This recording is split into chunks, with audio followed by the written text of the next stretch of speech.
한국 속담 중에서 바늘 도둑이 소 도둑된다라는 그런 속담이 있습니다. 작은 악행이 나중에 습관이 되어서 큰 악행으로 더 큰 죄를 짓게 된다라는 그런 뜻이죠. 옛 어르신들의 지혜가 담겨져 있는 말씀이다라는 생각이 듭니다. 실제적으로 죄의 대표적인 성격 중에 하나가 뭐냐면 점점 더 커진다는 거예요. 죄는 점점 더 커져요. 바늘 훔치는 거 제일 처음에 별로 대수롭지 않게 생각하죠. 표시도 별로 안 나고요. 그러나 그것이 작은 습관이 되기 시작하면 그것보다 조금 더 큰 거를 훔치고 싶은 마음에 들게 되고, 그러다 보면 계속 실행하다 보면 결국 소까지 훔치는, 그러니까 큰 죄까지 범하는 그런 도둑까지 될 수 있다는 그런 경고인 것이죠. 한번 하는 것이 어렵지 그 다음부터는 죄책감도 사라지고 겁도 안 나고, 아무리 악한 일을 해도 그것에 대해서 이제 무감각해지기 시작하면 그거는 진짜 큰일이라는 것이죠. 최근에 많은 사람들의 공분을 일으켰던 텔레그램 N번방 사건의 그 주범의 한 명인 조주빈이 경찰에 잡혀가지고 포토라인에 섰을 때 이런 말을 한 거 여러분 기억하실 겁니다. 멈출 수 없었던 악마의 삶을 멈추게 해줘서 고맙다. 고맙다는 거예요. 잡혔는데. 근데 뭐가 고맙냐? 멈출 수 없었던 악마의 삶을 이제는 내가 강제적으로라도 그만두게 됐으니까 그래서 감사하다라는 얘기죠. 무슨 얘기예요? 자신의 의지로는 멈출 수 없었다라는 거예요. 그도 양심이 있었다면 그것이 잘못된 거라는 것쯤은 알았을 거예요. 그런데 마치 그렇게 산 것이 악마의 삶과 같았다라는 거예요. 잘못된 것임을 알았어도 헤어나올 수가 없었다라는 거예요. 마치 늪처럼. 그런데 그게 죄악의 무서운 점이라는 것이죠. 그는 죄악을 행하면서 사단 마귀의 하수인 역할을 굉장히 독하게 잘한 거죠. 그렇다면 그것이 조주빈 한 사람의 범죄일까요? 전문가들이 하면 그런 방이 엄청나게 많다는 거예요. 조주빈은 그 중에 한 명이죠. 그러니까 더 끔찍한 것은 조주빈처럼 그런 방을 운영한 사람, 운영할 수 있도록 도운 사람, 그리고 많은 돈을 주고 점점 더 많은 돈을 주면 더 자극적인 것을 보기 위해서 몰린 익명의 사람들이 수십만 명이 넘었다라는 것이죠. 그게 끔찍한 거죠. 그게. 겉으로는 너무 평범해 보이는 사람들이, 너무 착해 보이는 사람들이 자신의 은밀한 쾌락을 위해서 그런 범죄 행위에 가담했다는 거. 그게 끔찍한 거죠. 그래서 이번 사건을 계기로 한국 사회에서도 이런 성범죄에 대해 좀 단호하고 무거운 형벌의 기준이 좀 세워졌으면 좋겠다, 그런 생각을 한번 해봅니다. 미국에 비해서 어떤 것들은 너무 형량이 가벼워요. 그래서 사람들이 만만하게 생각하는 것들이 있어요. 그 중에 대표적인 것이 음주운전. 음주운전 미국에서 정말 세거든요. 그것에 한번 걸리면 엄청나게 큰 거를 하기 때문에 사람들이 무서워서 못하는 거죠. 이 성범죄도 마찬가지예요. 작은 것 하나도 그것이 수십 년에 막 이르기 때문에 그것에 대해서 이렇게 규제하는 법에 의해서 많이 이렇게 사람들이 자제를 하게 되는데, 이 한국에서는 그 법이 상대적으로 너무 약하지 않은가, 그런 생각을 해봅니다. 사실 이 사건은 최근에 사회적인 어떤 많은 공분을 일으켰던 그런 사건이라 말씀드린 것이지, 뉴스의 사회면을 보면 참 매일같이 사람이 이렇게 악할 수가 있나, 혀를 차게 되는, 인간이란 존재가 도대체 어떤 존재인가라는 생각이 들 정도로 참 끔찍한 사건들이 많이 일어나게 됩니다. 그렇다면 이 사회가 왜 이렇게 점점 더 악해져 갈까요? 예수님께서 말씀하신 것처럼 마지막 때가 다가오기 때문일까요? 그렇죠. 마지막 때죠. 점점 더 악해져 가고 점점 더 어두워져 가고 음란해져 가는 거예요. 왜냐하면 이 땅에 지금 공중권세 잡은 자가 누구라고 그래요? 사단이라고 그러잖아요. 사단이 이 시대의 모든 의식, 가치관을 지금 붙잡고 있잖아요. 자기 밑에 있는 사람들 절대로 뺏기지 않으려고 하잖아요. 발악을 하고 있잖아요. 따라서 이 사회의 흐름도 사실은 이 포스트 모더니즘의 영향으로 점점 더 절대적인 것을 부인한단 말이에요. 부정한다는 거예요. 아니, 그건 사람의 취향이고 개인의 자유지, 이렇게 기독교만 그냥 다른 종교와 대화도 안 한다고 그러지, 그리 배타적이고, 이런 식으로 막 지금 사회적으로 그렇게 공격을 한단 말이죠. 어떻게 보면 이 사회의 전체적인 흐름이 하나님을 두려워하지 않는 그런 움직임이 있다는 거죠. 하나님을 무시하고 하나님을 떠나는 자들이 많아지고 있다라는 것은 참 정말 우리가 정신을 바짝 차려야 되는구나. 특별히 우리 이 신앙인들, 믿음인들이 한국 교회가 더욱더 정신을 번쩍 차려야 되는구나. 이런 생각을 하게 됩니다. 오늘 본문에 나오는 두 악한 인물이 나오는데 하나는 사울왕이고 또 하나는 도액이라는 사람이에요. 그런데 이들이 가지고 있는 사악함과 잔인함이 너무너무 끔찍한 거죠. 네. 아무런 영문도 모른 채 거짓이라고는 조금도 없었던 제사장 아히멜렉과 또 20세부터 50세 때까지 이르는 그 제사장들이 85명이나 죽은 거예요. 학살을 당한 거죠. 네. 그뿐 아니라 이들에 속한 성읍의 남녀, 아이들, 그리고 젖 먹는 아기들까지 죽임을 당했다고 하니까 옛날 조선시대처럼 막 적에 해당하는 역적을 하는 거에 삼족을 멸하는 것처럼 이렇게 그냥 한 부족 전체를 그냥 죽인 거예요. 얼마나 끔찍한 일입니까? 그래서 오늘 본문은 사실은 참 설교를 하기는 참 무거운 내용이라고 할 수 있어요. 그러나 오늘 본문을 보면서 우리가 또 이 반면교사로 삼아 피해야 할 것은 무엇인지, 또 우리가 정말 기억해야 하는 것은 무엇인지 오늘 말씀을 통해 우리들의 마음속 깊이 그 마음에 새기고 더욱더 하나님을 경외하고 하나님을 두려워하는 그러한 삶을 살기로 결단하는 귀한 은혜가 있게 되기를 주님의 이름으로 간절히 축원합니다. 먼저 오늘 본문을 통해서요, 악한 생각은요 악한 행동으로 이어지다라는 거예요. 오늘 본문에 나타난 그 노브는 지역이죠. 노베 제사장들의 학살 사건의 동기는 의외로 간단한 거예요. 그게 뭐냐면 두 악한 인물의 합작품이에요. 첫째는 사울이 다윗을 너무너무 시기하고 미워해서 일어난 일이고, 또 하나는 도액의 간악함 때문이었죠. 사울 왕에게 잘 보이고 싶고 또 자기도 좀 어떤 명예와 권력을 좀 누리고 싶고, 그런 악한 마음이 두 개가 합쳐지니까 이런 엄청난 시너지 효과를 낸 것이죠. 우리가 지난주 수요일 날 어떤 말씀을 들었냐면 다윗이 이제 제사장 아히멜렉을 만났어요. 왜냐하면 사울에게 쫓기는 중이었기 때문에 아무것도 챙기지 못하고 막 도망친 거죠. 그러니까 보통 같으면 여러 사람을 거느리고 멋진 복장을 하고 제사장 아히멜렉을 찾았을 텐데 그때는 허둥지둥 왔으니까 칼도 하나 없는 거예요. 그래서 제사장에게 가서 칼을 구했는데 그 칼이 누구의 칼이었다고 그랬어요? 골리앗의 칼이었다고 그랬어요. 골리앗의 칼. 그런데 그 골리앗의 칼이 왜 성전에 있었을까요? 다윗이 그것을 봉헌했다고 그랬어요. 그러니까 그것을 자신의 자랑으로 업적으로 삼은 것이 아니고 사울 왕에게 또 그것을 보존하라고 준 것도 자랑하려고 보존하라고 준 것도 아니고 성전에 그것을 뒀다고 그랬어요. 왜 그랬을까요? 하나님의 능력으로 자신이 이겼기 때문에 이 모든 승리의 영광은 하나님께 있다라는 것이죠. 그래서 그런 식으로 해서 봉헌한 거였는데 그 칼을 다시 그 제사장으로부터 받게 되죠. 그리고 이제 그때 이후로 블레셋으로 또 피신을 가죠. 그런데 블레셋에 갔는데도 그 왕은 몰랐지만 그 주변의 신하들이 자신의 그 골리앗을 죽인 다윗이라는 것을 알고 또 위기를 느껴가지고 죽음의 위기를 느껴가지고 침을 흘리면서 미친 사람 취급해서 겨우 그 상황은 모면할 수 있었다고 그랬어요. 그런데 조금 지나서 아둘람 동굴로 피신을 해요. 성경을 쭉 읽어보면. 그리고 모압으로 갔을 때 하나님의 선지자 갓이 다시 유대로 돌아가라, 이런 명령에 지금 유대 땅으로 딱 돌아온 지경이었어요. 그래서 오늘 그 22장에서는 나중에 사울이 이 소식을 들은 거예요. 다윗이 도망쳤다가 다시 유대 땅으로 들어왔다고? 그 소식을 들은 겁니다. 그래서 주변에선 신하들에게 지금 책망하는 그런 장면인 거예요. 그런데 그런 장면을 보면 사울이 이 이스라엘의 초대 왕으로 말이죠, 정치하고 이렇게 다스리는 것을 보면 폭군이에요. 한 사람의 폭군이고요. 하나님의 정의와 공의는 온데간데 없고요. 오직 자신의 어떤 권력에만, 자신의 뜻을 그냥 이루기 위해서만 그렇게 정치하는 모습을 보여주고 있는 것이죠.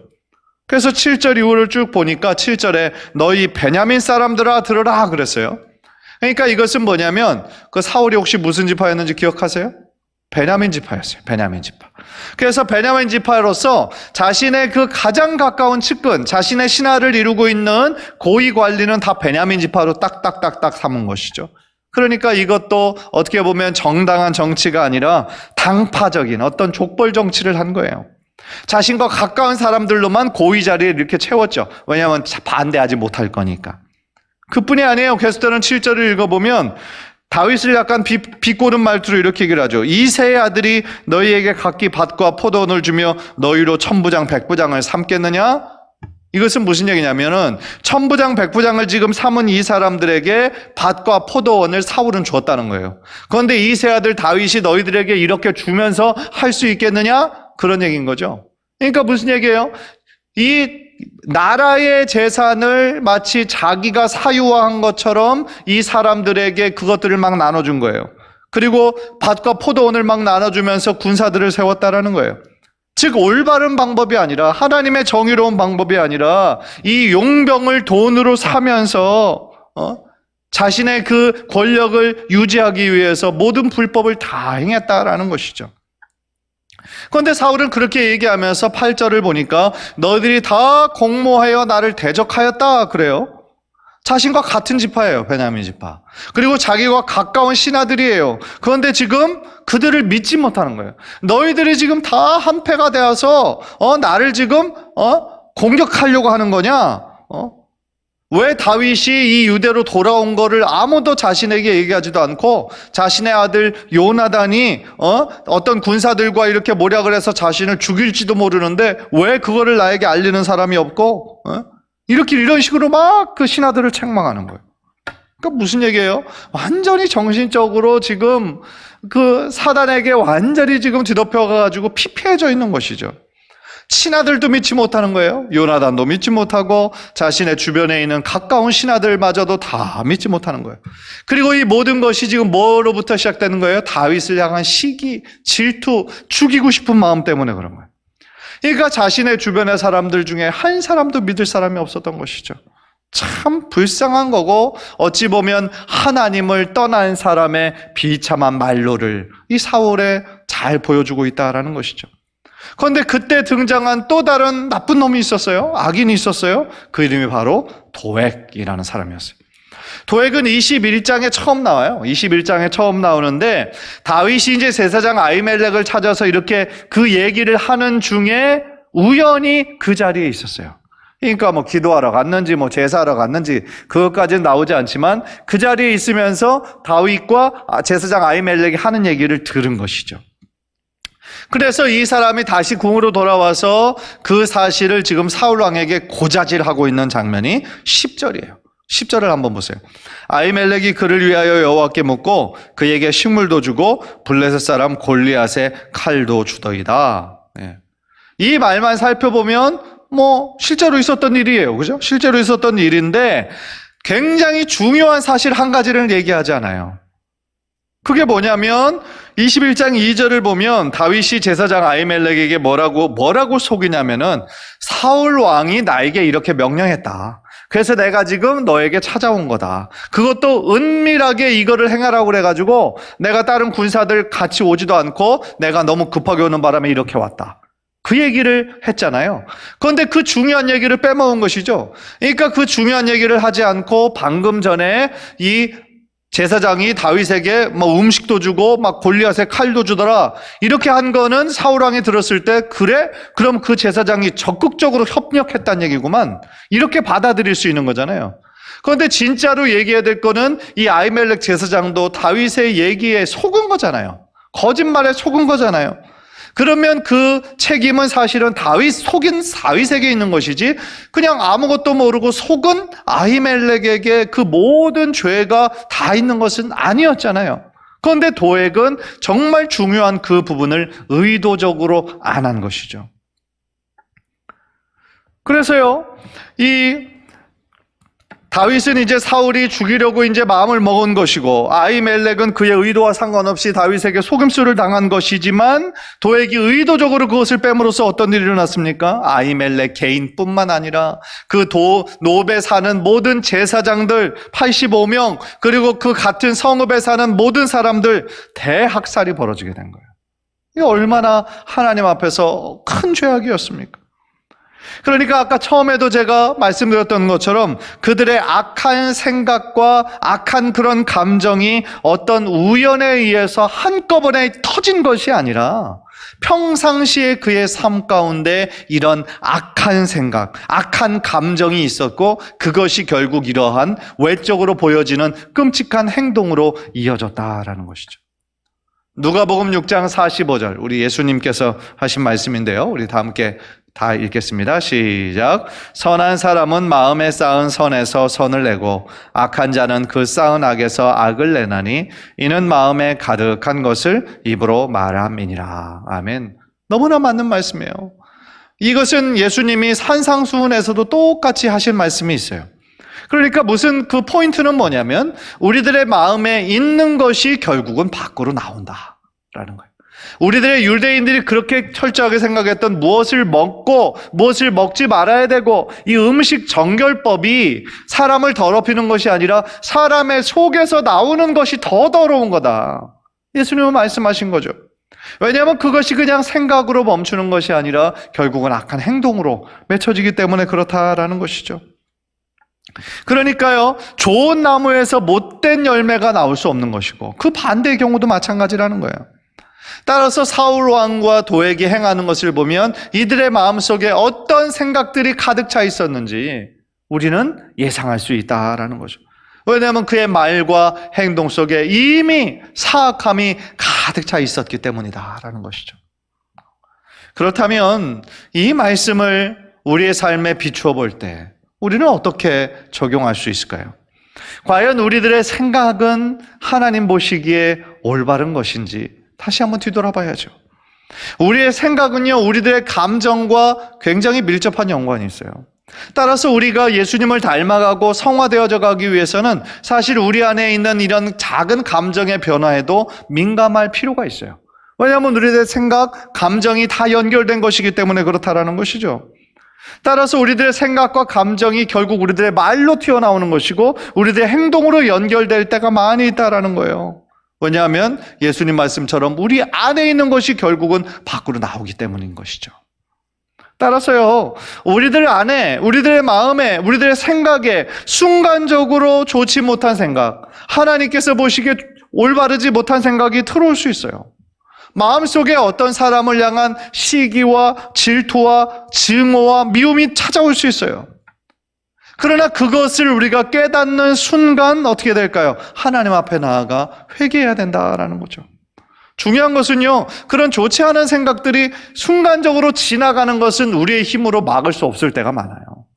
그러니까 우리가 무엇을 보느냐, 우리들이 무엇을 듣느냐, 우리가 어떤 경험을 하느냐, 그것에 따라서 사실은 이것이 순간순간 휙 지나가고 들어올 때가 있어요. 그런 것까지 완전히 막는 건 어려워요. 그러나 중요한 건 우리가 할 수 있는 부분은 뭐냐면 아무리 그런 좋지 못한 생각들이 싹 스쳐 지나간다 할지라도 그것을 뿌리 내리지 못하게는 할 수 있어요, 우리가. 그것까지 이렇게 오는 거는 막을 수 없어도 그것이 우리들의 머리와 생각 속에 뿌리를 내리고 점점 더 그 악한 생각을 막 생각하게 되고 이걸 어떻게 갚아줘야 되나 막 의도고 어떤 행동으로까지 이어지게 되는 것은 우리가 막을 수 있는 거예요. 즉 그런 악한 생각들이 머리에 뿌리 내리지 못하도록 우리는 어떻게 될까요? 기도하면서 그 뿌리를 잘라내는 거죠. 그래서 우리가 기도할 때에 주여 우리들의 마음에 이 선함과 하나님이 가르쳐 주신 그 양선이 우리들의 마음에 가득하게 하옵소서. 주님의 겸손한 마음과 온유한 마음이 우리들의 마음에 가득하도록 더욱더 기도에 힘써야 될 줄 믿습니다. 더 나아가 이미 우리가 성령을 받은 자로서 성령님 우리와 함께 내주하시고 성령의 열매를 우리가 받은 자로서 우리 안에 이 성령님의 함께 하심의 열매로 나타날 수 있는 성령의 9가지 열매가 정말 골고루 맺힐 수 있도록 더욱더 성령님과 함께 동행하는 삶을 살아야 할 줄 믿습니다. 간절히 바라기는 우리들 성도님들의 마음에 이 악한 생각은 아예 모양이라도 버리고 죄를 멀리하고 하나님의 말씀과 하나님의 진리를 더욱더 사랑해서 더욱더 하나님의 은혜를 사모하며 하나님께 더욱더 매일같이 가까이 나아가시는 우리 저와 여러분 되시기를 주님의 이름으로 간절히 축원합니다. 두 번째로 오늘 본문에서 깨닫는 것은요, 하나님의 제사장까지 죽이는 사울의 모습을 통해서 이제는 완전히 하늘의 왕이신 하나님을 대적하는 데까지, 하나님을 반역하고 모욕하는 데까지 나아가는 이 사울의 모습을 보게 됩니다. 먼저 사울은요, 한 나라의 왕이잖아요. 왕으로서 공정한 재판을 해야 하는 의무가 있어요. 책임이 있는 사람이에요. 그런데 이 사울이 재판하는 모습을 보면 너무나 불의하게 재판을 하는 거예요.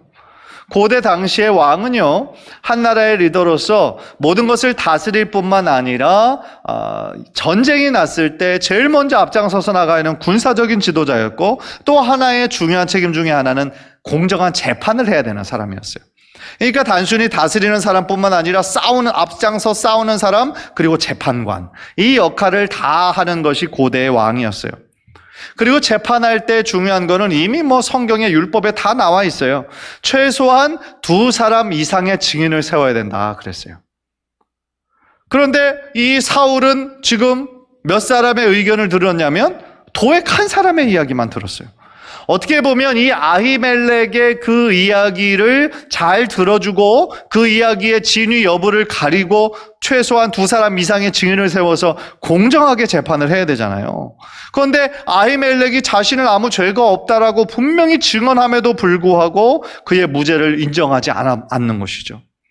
그래서 15절을 보니까 제사장 아히멜렉이 자신이 왜 그랬는지 그 이유를 쭉 설명을 해요. 그래서 15절을 보면 내가 그를 위하여 하나님께 물은 것이 오늘이 처음이니까 결단코 아니니이다. 원하건대 왕은 종과 종의 아비의 온 집에 아무것도 돌리지 마옵소서. 뭐예요? 죄를 돌리지 말란 얘기예요. 왕의 종은 이 모든 크고 작은 일에 관하여 아는 것이 없나이다 하니라. 실제로 그랬어요. 예. 아히멜렉은 거짓이 전혀 없었죠. 그래서 지금 사울 왕이 생각하는 것은 그것은 오해입니다. 그런 것은 전혀 아닙니다. 내가 적극적으로 협조한 것이 아닙니다. 그렇게 얘기함에도 불구하고 사울 왕은 전혀 그 얘기를 듣지 않아요. 왜 듣지 않을까요? 이미 어떻게 알지 결정을 했다라는 거죠. 더 나아가서 그러면 아히멜렉이 그 협조했다라고 하면 아히멜렉 한 사람에게만 죄를 물어도 되는 거잖아요. 그런데 그의 가문 전체, 그의 성읍 전체, 남녀, 어린 아기까지, 젖 먹는 아기까지 다 학살했다고 그랬어요. 이것은 어떻게 보면 정상적인 사람의 이성적인 행동이 아닌 거죠. 완전히 그냥 폭군이에다가 완전히 학살까지 하는 나쁜 그런 왕이었던 것이죠. 무엇을 말하고 있습니까? 하나님을 이미 떠난 거예요, 이 사울은. 하나님을 이미 떠나 있었고 하나님의 공의와 하나님의 법, 이것에는 관심이 없는 채 오직 자신이 미워하는 이 다윗을 죽이고 그와 협력하는 모든 사람을 다 죽이려고 하는, 완전히 그냥 사단에게 잡힌 그런 사람이 된 것이었죠. 사실 이스라엘은 이 왕정시대가 시작하기 전에 바로 직전은 사사시대였어요. 그런데 사사시대까지 어떤 정치였냐면 신정정치였어요. 하나님께서 직접 왕이 되어주셔서 다스리시는, 그것이 신정정치였어요. 그래서 왕이 필요가 없었습니다. 때에 따라 하나님께서 그날의 리더를 세워요. 그래서 사사들을 세웁니다. 그래서 그 사사를 통하여 이스라엘을 구원하세요. 그런데 또 이스라엘이 그것을 잊어먹어요. 그러면 회개합니다. 이방 사람들이 쳐들어오면 그것을 회개해요. 그럼 하나님께서 또 다른 사사를 불러일으키세요.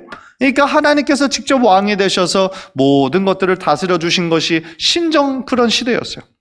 그런데 이 이스라엘 백성들이 다른 나라 열방의 왕들과 비교하면서 우리들에게도 왕을 주소서 그렇게 외쳤잖아요. 따라서 그들이 그토록 원해서, 하나님은 물론 분개하시고 사무엘도 그것으로 인해서 너무나 속상해했지만 그들이 그렇게 원하는 왕을 하나님께서 허락하셨단 말이에요. 그래서 초대 왕이 자기네들이 원해서 이 사울이 세워졌는데 이 사울 왕이 하는 것을 보니까 사실은 후회하는 사람들이 있었겠죠. 그러나 그 후회는 너무 늦은 후회가 돼버렸다라는 거예요. 그런데요, 오늘 본문을 읽어보면 사울이 그 제사장들을 막 죽이라는 명령이 떨어졌는데 그 어떤 신하도 그것을 감당하지 못하는 거예요. 왜 그랬을까요? 그래도 하나님을 믿는 사람들이잖아요. 두려움이 있는 거죠. 하나님이 기름 부으신 그 제사장을 어떻게 자신이 칼로 죽입니까? 그래서 아무도 못 움직이는 거. 왕의 명령이 떨어졌음에도 불구하고. 그러니까 그 신하들이 생각할 때도 이거는 하나님 앞에서 항할 것이 아니다라는 최소한의 양심의 표현이었던 거죠. 그런데 이때도 역시 도액이 등장하는 거예요. 아무도 안 움직이니까 도액이 등장을 해서 어떻게 얘기합니까? 그 사형 집행을 해라. 그러니까 아무런 가책도 없이 그 사울 그 앞에 모였던 그 20세부터 50세까지 그 직무 연한에 있었던 제사장 그냥 85명을 다 학살. 한날에 자기 손으로 베어버린 거죠. 그 학살은 그날로 끝나지 않았고 다시 사울의 명령을 받아서 높 지역으로 가서 남녀 아이들 그들의 가축대까지 다 칼로 쳤다라는 거예요. 하나님의 공의를, 하나님의 정의를 가장 먼저 시행해야 하는 왕이 다윗을 향한 시기와 분노로 인해서 이런 불필요한 살인과 학살까지 했다라는 것은 뭐를 의미해요? 당시 이스라엘의 영적인 질서가 완전히 바닥이었음을 얘기하고 있는 것이죠. 이제 그 놉은 제사장이 없어요. 생각해 보세요. 하나님 앞에 예배하고 싶어도 예배를 할 수가 없어요. 그 땅에서 하나님을 예배하고 순전한 마음으로 찾는 경건한 자들은 엄청난 충격을 받았을 거예요. 그리고 많은 사람들이 하나님 앞에 정말 회개했을지도 모르죠. 자신들이 눈에 보이는 이 왕을 한 것이 결국은 이런 결과를 병화했다는 것을 후회를 한 것이죠. 하나님을 대적하고 더 나아가 하나님의 공의까지 무시한 이 사울의 운명은 어떻게 될 건가요? 우리는 이미 그 해답을 알고 있죠. 비참한 죽음을 맞이하죠. 하나님의 뜻에 불순종하고 이처럼 하나님을 무시한 자가 어떻게 하나님의 축복을 받을 수 있겠어요? 이사야서 45장 9절 우리 한번 화면을 통해서 한번 다 함께 읽겠습니다. 시작. 질그릇 조각 중 한 조각 같은 자가 자기를 지으신 이와 더불어 다툴진대 화 있을진저. 무슨 얘기예요? 사람이 피조물이 어떻게 우리를 지으신 창조주 하나님과 다툴 수가 있냐는 거예요. 어떻게 하나님을 대적할 수가 있느냐는 거예요. 안타까운 사실은 하나님의 은혜를 모르는 자들, 하나님을 아직 자신의 구원자로 만나지 못한 사람들은 하나님을 인정하지 않으니까 하나님을 대적하고 하나님의 뜻과 반대되는 삶을 살고 있죠, 지금도. 그런데 더 안타까운 건 뭐예요? 하나님의 은혜를 체험한 자들이 어느 순간부터 타락하고 그 마음이 하나님으로부터 멀어져서 하나님의 뜻과는 먼 그 불순종하는 삶을 산다면 그것은 더 악한 일이다라는 것이죠. 사랑하는 성도 여러분, 오늘 우리는 다소 좀 무거운 본문이지만 사울과 도액을 통하여 이 죄라는 것이 이렇게 심각하다라는 거예요. 하나님의 뜻에 이 대적하는 자의 모습을 우리가 한번 살펴보았습니다. 악은요, 더 큰 악을 낳는 거예요. 우리 안에 하찮은 것이라 할지라도 우리가 그것을 굉장히 심각하게 생각하고 그것이 뿌리 내리지 못하고 더 자라지 못하도록 우리가 그것을 잘라내야 하는 임무가 우리들 모두에게 있다는 거예요. 그것은 다시 말하면 우리가 늘 영적으로 깨어있어야 된다는 얘기예요. 영적으로 깊은 잠에 빠져서는 언제든지 넘어질 수 있다라는 그런 경각심을 우리가 가지고 있어야 된다라는 것이죠. 따라서 우리가 언제나 죄는 미워하고 하나님의 말씀을 더욱더 가까이 하고 기도로 주님의 뜻에 귀 기울이는 삶을 우리가 매일매일 그런 삶을 살 때에 우리들의 삶 전체를 통하여 정말 이 사울왕 같은 사람이 아니라 다윗 왕 같은 하나님의 마음에 합한 자들로 더욱더 변화되어야 할 줄 믿습니다. 그래서 우리들의 삶에 이 아름다운 성화의 열매가 맺혀져서 우리들의 마음에 있는 것이 결국은 밖으로 나온다 말씀하셨으니까 우리가 더욱더 우리들의 마음을 잘 지키며 말씀과 기도로 철저히 무장해서 우리들의 모든 생각과 말과 행동이 주께 연락되는 모든 삶의 제물로 삶의 예배로까지 이어지는 저와 여러분이 되시기를 주님의 이름으로 간절히 축원합니다. 기도하겠습니다.